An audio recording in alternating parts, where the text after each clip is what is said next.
এই যে এখন দেখতে পাচ্ছ পিসিরা কাঠের জালে রান্না করছে। পিসি রান্না করেনি, বৌদি রান্না করছে। আর কাঠের জালে রান্না সবাই জানো খুবই টেস্ট হয় আর কি। তো এখন এই যে মাংসগুলো বিজন ধুয়ে টুয়ে ভালোভাবে পরিষ্কার করে বৌদিকে একটু হেল্প করেও দিচ্ছে তার সঙ্গে।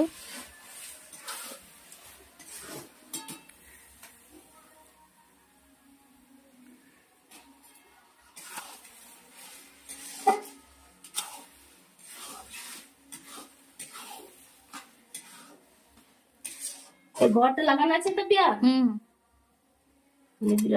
না, ঘর লাগানো হয়েছে।